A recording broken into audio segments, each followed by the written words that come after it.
Thank you. That's great. And I'm sorry I can't be there in person. Just proved impossible. That's my details. I'm going to talk about food policy in a broad brushstroke way. I suppose one of the things I wanted to just say about this morning, nothing we've talked about this morning seems to preclude us pursuing government to meet its commitment to its citizens. Despite, we can still continue to deliver services at a local level, but we've got to continue, I think, to push for government to deliver its values. Well, maybe not to deliver its values, because that we would end up with a Suella Braverman approach, but to meet its commitments.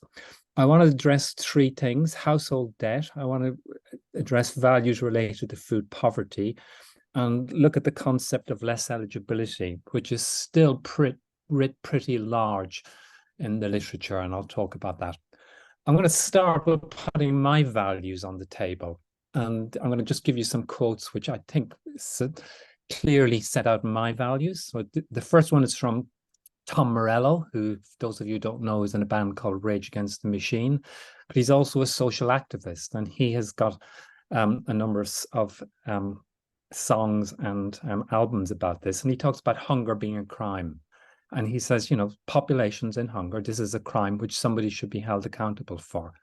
And the second one is from Saeed Rabihini, a Lebanese composer and political activist, who says, I'm not a heathen, but hunger is heathen. And you can read the rest of that quote later on. And I think this is clear that, hunger is, in a sense, not a choice people make, it's imposed on people.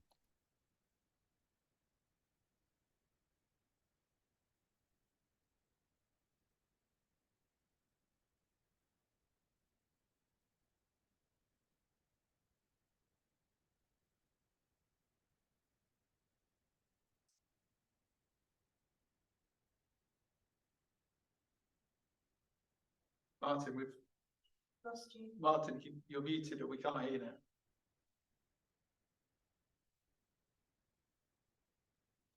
Can you see? Can you hear? Yeah. Sorry, I don't know what happened. It's automatic. So I'm going to set my values on the table, which are come from these two people. One is Tom Morello, who is a social activist and is in a band called Rage Against the Machine. And he says hunger is a crime. And the second one comes from Zahid Rabini, who's a Lebanese composer. And he says, I'm not a heathen, but hunger is heathen. And he goes on to say, in a sense, these are self-imposed, but we should be looking for governments to tackle these issues. And the next one comes from Hayley Squires, who was the star of the film I, Daniel Blake, which was set in Newcastle. And she, at one stage in the film, is opening a tin of cold beans, eating from them because she's so ravenously hungry. But in an interview, she says, why are you talking about food banks existing if you don't talk about why they exist? It's like pouring water into a boat that's leaking. There's no point in me giving the information about what we need to do to help when you're not talking about the root cause of it.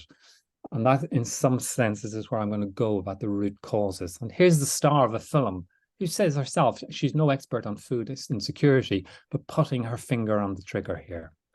And Olivier de Schutter, whose recent report, he was the special rapporteur on food, and he said this in 2013, food assistance in the form of the right to social security, such as cash transfers, food stamps, vouchers, can be defined in terms of rights. Whereas food banks and are charity-based and depend on donations and goodwill. There can also be a sense of shame attached to food banks. Now, Olivier de Schutter has just done a report in his new role as the UN Special Rapporteur on Extreme Poverty, criticizing the UK for its lack of activity on extreme poverty. And the last quote, this is from Yeats, in a play he wrote in 1892. He said, it's time the poverty should bolt the door. This was written in the wake of the Irish famine. And he goes on to say, if we knew how to find the deserving poor, we'd do our share. We know the evils of mere charity. So my stance is that charity is not a solution. That's not to rule out self-help and all the good works we've been talking about this morning, but there's a focus here on welfare and welfare policies. And we talked about this in a piece we done in the BMJ, but this Catherine Smith talks about this in her book, Beyond Evidence-Based Policy and Public Health. It's often about the interplay of ideas. And when we were talking, when Emma was talking about influencing politicians, it's very often the ideas, not the evidence per se, that's lacking. We're very poor in public health at putting across ideas and concepts that people can latch on to. And an example of this is, I mean, the National Food Strategy, which the government had just kicked into touch a couple of months ago, was written by Henry Dimbleby. But he talks about an evidence to the Environment, Food and Rural Affairs Committee in 2021 that he excluded food poverty because it says it had become politically polarizing. He says he can't revisit it. So in the National Food Strategy, there was very little on food poverty. I mean, Henry went on to say he thought it was being covered in other areas, but the link is there to his evidence on camera about this. And this is just reiterating some of the things I said this morning in conversations, that this comes from Mehdi Power about hunger, whiteness, and religion, and looking at food banks and food charities in a broader sense, and how there are inbuilt issues about whiteness and religion in neoliberal Britain. Why have we got food banks, which are half of which are largely religious-based, delivering food, which is a right, not a charity?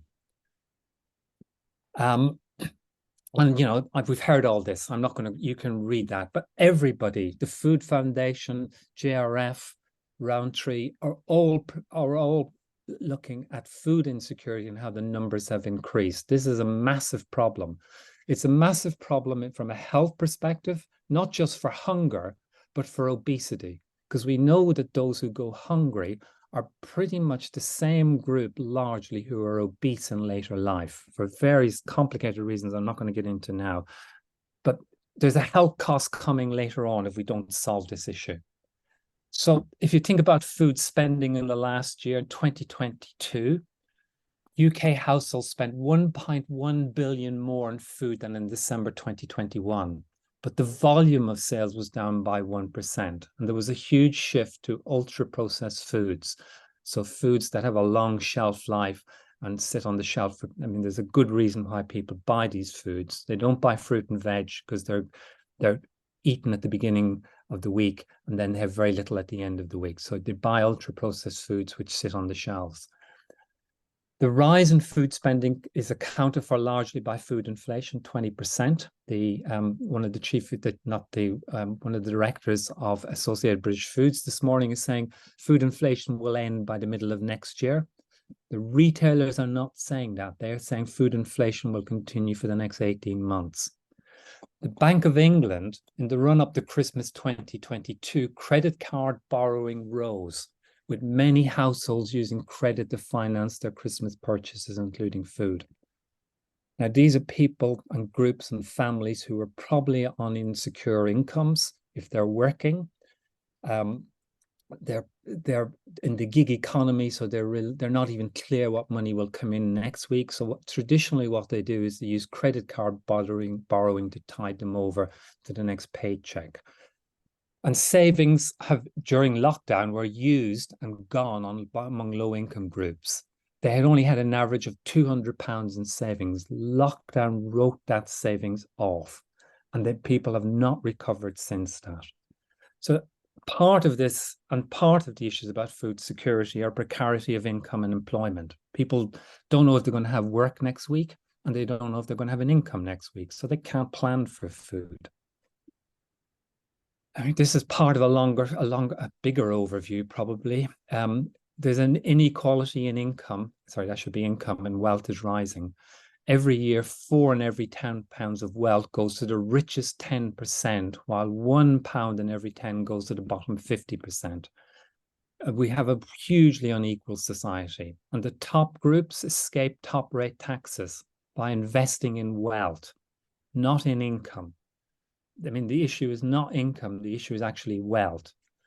Real average pay is no higher than in June 2026. It equates back to the latter 2008 financial crisis. Food inflation is running wild and above average inflation across the food chain. We're seeing the supermarkets fight back with reduction in prices at the moment, but that reduction in prices comes at a cost to farmers and producers.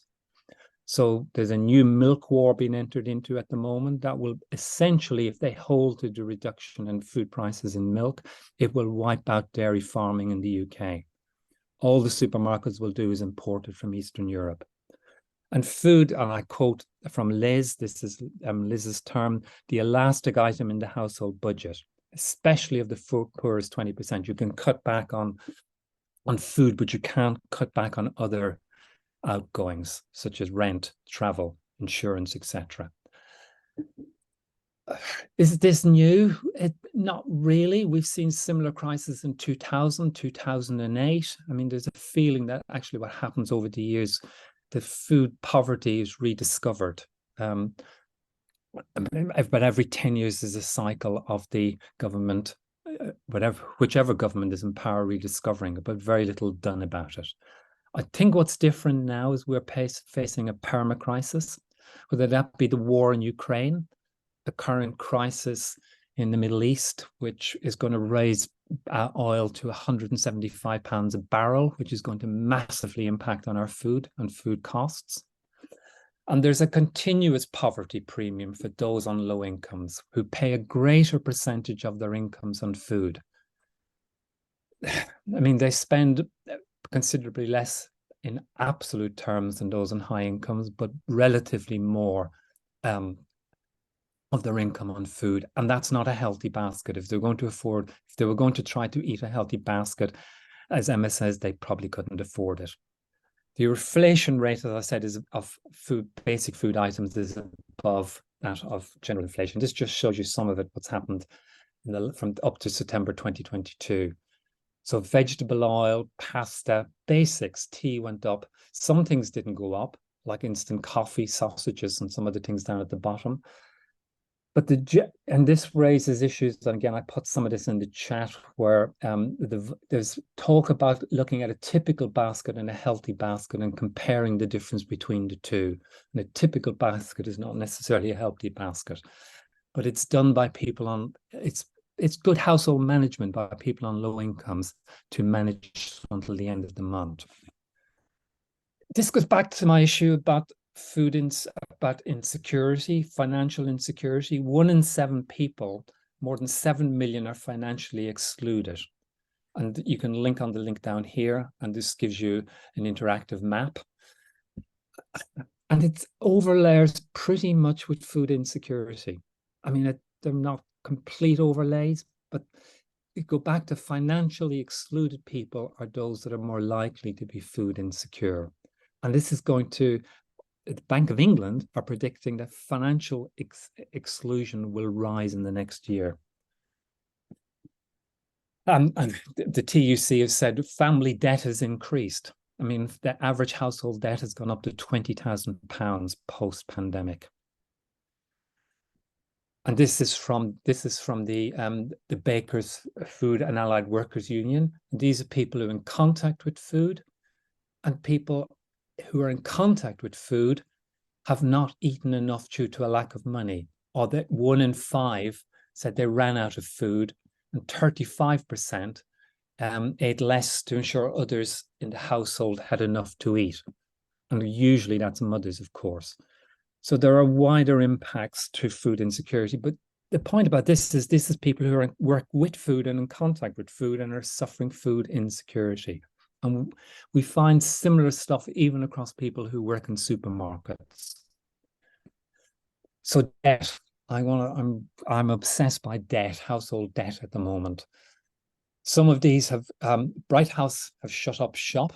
These were essentially, you bought goods, white goods on the Never Never, and you paid them off. But Bright House went into debt, went into administration, but they sold off their debts. So people are still knocking on the doors of people who took out loans. And anyway, we've written about this. So this was Bright House leased out on a loans basis, furniture and white goods. you bought your telly off them. Not only did you buy the telly and pay for it weekly by week, but you had to pay for your subscription service every time you turned it on. It was a bit like in the some of you are too young, the 1970s, you got a slot at the back of your telly and you put in 10p's to connect to the channels. In the first lockdown in 2020, 1 million customer accounts were frozen with credit cards. These were considered people on low incomes with bad debts, and there were poor risks. So they lost access to food because credit was frozen for them. Because, you know, we were ordering online. If you didn't have a credit card, how could you order online? So they took out loans from these people I've just put up there previously, from a lot of these people, from Wonga, etc., etc. And the Provident, with 4 million customers, the Proviman, was a doorstep loans company charging up to 2,000% on loans. And Amigo, with 2 million customers, was likewise. And this is hidden from us. I mean, most of this comes from the Bank of England data, who are really, really concerned about this.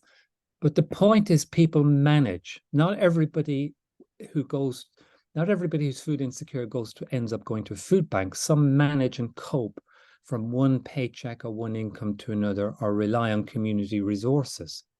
And during lockdown and post-lockdown, some of these resources have been shut to them. They've had access to credit cards. So a lot of these, Provident and Amigo, went into administration. That doesn't mean people were released from their debts. Their debts were sold on. So people come knocking at the door saying, okay, you've got, you have a loan of £1,000, you now owe us £2,000. Sorry, that should be for the mis-selling of a £1,200 loan. People who took out a loan will get between £4 and £10, but still have to pay off the £1,200 loans. And of course, these practices encourage households to take out loans to pay off the loans. So it's a vicious circle.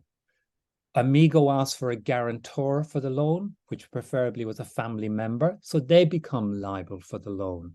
So there's a real vicious circle going on. And both of these, who are formally recognized, were formerly Provident and Amigo, charge high interest rates, 49% per annum. I wish I was getting that on my savings. So 3 main points emerge. Without access to credit cards, many were further isolated and couldn't order food online. The pandemic and the loss of jobs and income among section resulted in more doorstop loans being taken out. And that still continues. I mean, the latest data from the Bank of England says that's not ended. And none of this includes the illegal or informal loan system, where loan sharks come and give you, I mean, the 49% would be a joy for these people, because these charge up to 2,000%, or they break your arm if you don't pay. So all of this has consequences for food purchasing beyond the actual issue of just going into the retail shop and getting it. The latest data shows the use of pawnbrokers has increased by 60%. And now the big issue is the all-in-one shopping apps. The Klarna is the biggest one of these. Buy now, pay later, with 60% of people taking a buy now, pay later apps ending up indebted, and people coming knocking on the door saying you are now bankrupt and you need to pay us off. So this is hidden. You can link the link to the story in The Guardian is there. You can look at it later. So I'm coming to the concept of less eligibility, and this is, you know, an old concept from the 1840s when public health was set up to deal with lots of impoverished people. The principle of less eligibility is people on welfare should not benefit more than the lowest rate wage earner. And that still holds true. And I've got a number of examples here. I'm not going to go through all of them, but Michael Gove said, they've only got themselves to blame for making bad decisions. Families are unable to manage their finances. That's why they end up at food banks. I mean, Liz will remember this lady on the morning of the APPG report on food banks. Lady Jenkins, one of the members of the group, said, Well, we've lost a lot of, it's all about cookery skills. People need to know how to cook. I've had a large bowl of porridge today, cost 4p. A large bowl of sugary cereal will cost you 5.25p, missing the point. Okay, let me skip to the next one. Lee 30p Anderson, most of you will be familiar with. You know, he says we can make a meal for 30p a day. And the point about this, these are influential people. Lee Anderson is one of the deputy chairs of the Conservative Party. Not the only one. People say he's the chair. He's one of the 4 or 5 deputy chairs. Brendan Smith, Conservative MP, saying the same about firefighters earning £32,000 a year. The point of the story was they can't afford to live in the areas they're working, so they commute in. So that £30,000 doesn't cover all their commuting costs. But his solution, they should learn how to budget and prioritise. This is a recent one from the recent Tamworth by-elections, where the Tory by-election candidate suggests the families should F off if they could afford TVs and phones. I mean, luckily he didn't get voted in. But the point about those is these are common perceptions around people on food poverty. And they happen all the time. Every time I go to an APPG, people just say, well, isn't it just because they can't cook? Or they're improvident, or they don't know how to do this, or they're just buying phones and TVs. I mean, it's a really worrying narrative I think we've got to get across. We've already mentioned Scotland and the right to food, and there's lots of good things happening in Scotland, including an exit plan for food banks. Part of the strategy is there will be no new food banks opening, and people will be able to afford a healthy diet. There's a number of gaps. They haven't appointed someone to oversee this yet, the new Scottish government, so we're still waiting for that to happen. Michael Marmot, this goes back to my opening points. When a society is flourishing, health tends to flourish. When a society has larger social and economic inequalities, there are larger inequalities in health, one of which is food insecurity and food poverty. Others include mental health, greater chronic diseases, etc. The health of the population is not just a matter of how well the health service is funded and functions, important as that is. Health is closely linked to the conditions in which people are born, grow, live, work, and inequities in power, money, and resources, the social determinants of health. So I think there's a need to look wider in terms of values at the social determinants of health. And, you know, this is one way of distributing equality and equity. Equality is everybody has access to the bike. Equity means that bike is adapted for people's individual uses. Maybe we need to think about an exit strategy for food banks and food charities in that terms for local communities, as in Stevenage. You know, local solutions often don't translate into national solutions. They're good at local issues. The context is, let's put this in context, there's a global food insecurity crisis. This is, you know, many millions of people are going hungry today as we speak. 20 million, including 12 million children in West and Central Africa, could be acutely malnourished by the end of the year. The current war in Ukraine has meant that, you know, there's a significant proportion of world grain not going to countries that it should go to. The current war in the current situation in the Middle East is going to have similar issues for us, which we haven't even begun to think about. One of which is as I said earlier, the increase in the price of oil. And this is, of course, you know, this is what we spend. We spend on average, that's gone up slightly, but the United Kingdom is after the US. We spend so little on food compared to some countries such as Nigeria. So food costs are going to impact much more down here globally. I do think we need to bear that in mind. We've been talking about this for X number of years, too long. This is something I'd done in Belfast back in 2012, where we brought communities together on the Falls Road, ironically. So we brought nationalist and unionist communities together to talk about food poverty. And City Council have been doing things since. But so it is possible, and food can become a uniting element for many things. I'm going to skip. Okay, I'm sort of on my rundown now, next 2 or 3 minutes. I don't think charity or waste food is not an answer. I mean, leftover food for leftover people is one of the comments. Austerity and social welfare changes are driving up poverty levels. This is absolutely clear. Changes in the welfare system are being used to punish people, whether that be universal credit or the way in which people are assessed for universal credit. Human right to food needs to be highlighted. I mean, the UK is a signatory to a number of declarations. We should be holding them to account. Maybe we should do what they've done in other countries with the right to food. We actually take the government to court. That's what's happened in India and South Africa. We need to tackle poverty, employment practices, minimum income levels linked to food prices. It's Emma's earlier point. We need to have a standard below which people cannot fall. Actually, the standard should be, how can people rise above that? It shouldn't be based on a minimum level. Success is not measured by the opening of new food banks, but by a guarantee of minimum income, I would suggest. And there's a cost, as I say, in medium health outcomes on obesity and mental health. So we could and should be using the lobby of the food bank and more general charity movement. But lobby for what? We heard from Emma the challenges earlier on. I remain less convinced that there's that level of consensus at a local level. Going in and out of many food banks, I do see some pretty ropey practices. And I think public opinion may not be as positive as we assume. A recent example from the UK is the general population for support and cuts in foreign aid, which is going to have a massive impact on global food insecurity. But UK citizens have massively supported this. They think it's good. It's been sold to them, I would say, without much detail. So we should use existing protection measures, school meals, Healthy Start, but extend the packages. They are classically ways of dealing with food insecurity. They're rights, not charity. And maybe we should look at other countries, for example, what they do in Brazil. So food charities in Brazil receive funding from government, but have to meet certain standards in terms of procurement and nutrition standards. We should extend welfare and wage provision to cover the cost of food, because back to Emma's point, but also government need to control food prices.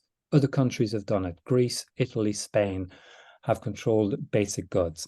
And we need to reintroduce food control to benefit young people, families, and food growing and production. You know, our farming community, lots of our farming community live in food poverty, despite having access and direct access to food.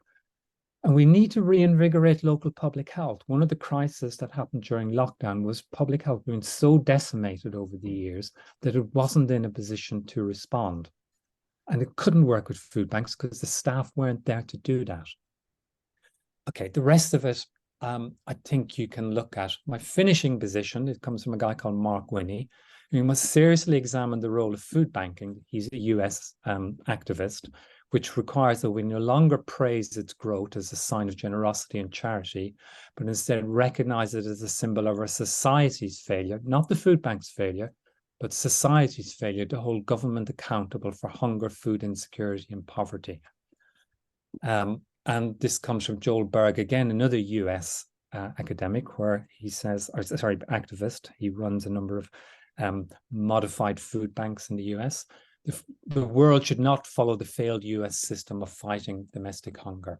Okay, I'm going to stop there, and time's nearly up, and maybe some questions.